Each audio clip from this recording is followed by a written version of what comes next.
السلام عليكم حبيباتي متتبعاتي. بما انه رمضان على الابواب ان شاء الله نوصلوه على خير وبخير. راح نبداو في تحضيرات رمضانيه. البنات لهنا عندنا كيش تقدري انك تخدميه وتكونجيليه وكل نهار تجبدي القيس اللي بغيتي. واش فيه هذا الكيش؟ عندنا لهنايا فارينه، عندنا كيلو فارينه، وعندنا رطل تاع لابال ولا زبده اللي راح تختاريها. يعني واش درتي فارينه ديري نصفها زبده. لهنا واش راح نديرو؟ راح ندخلو هذيك الفارينه في هذيك الزبده مليح.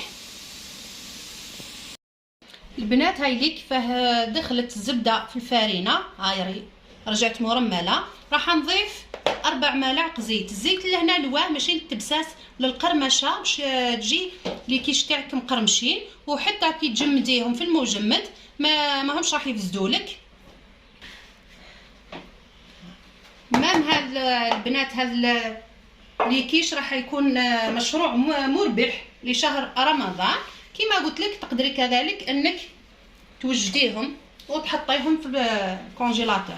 لهنا انا راح انكه راس الحانوت. تي بغيتي تنكهي بكمون، بغيتي تنكهي بلا موطارد، بغيتي باي شيء تحبيه تنكهي به. راح نضيف الملح بهذه الطريقه. الان راح نجيب 2 بيضات نجمع بيهم.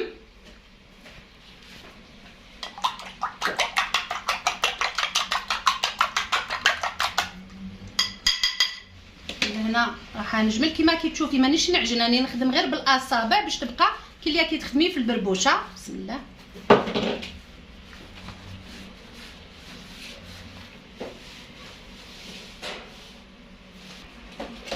لمي غير هكا بالاصابع. لهنا راح نضيفو 4 مغارف الى 6 ماء. كيف راح تضيفيهم؟ تضيفي بالعقل خدمه كل وحده ونوعيه الفارينه تاعها. تضيفي وتشوفي الا تلمت لك تحبسي، الا ما تلمتلكش راكي تزيدي. هاي ليك العجينه تاعنا، قلنا ما نعجنوش غير نلمو بالاصابع. تشوفيها باللي تلمت لك راح تقدري تخدمي بها في ليمول تاعك. تلوحيها في كيس بلاستيكي وتبداي تخدمي. بعد ما حلينا العجينه راح قلت لك اختاري ليمون اللي تحبي تاع لي كيش بهذه الطريقه.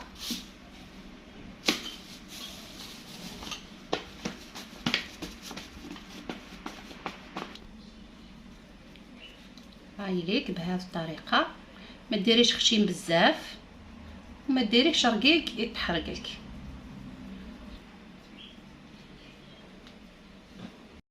هاي ليك البنات لهنا راح نطيبوها 80%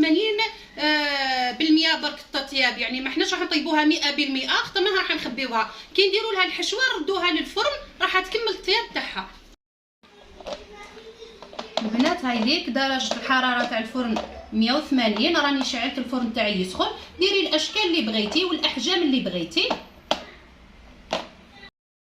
البنات لي كيش تاعنا راهم طايبين كما قلت لك 80 برك بالمية طياب. هذو بالنسبه اللي راح تعاودي ديري الحشوه وترديهم في الفرن. بالنسبه للحبات اللي راح ديري فيهم مثلا الطون، زيتون، برك مايونيز وبيض، طيبيهم مليح وتفرقي لي بورطمونجي تاعك. ها مليك لهنايا كيلو فارينه راه دارنا 100 حبه. نتمنى ينال اعجابكم والسلام عليكم.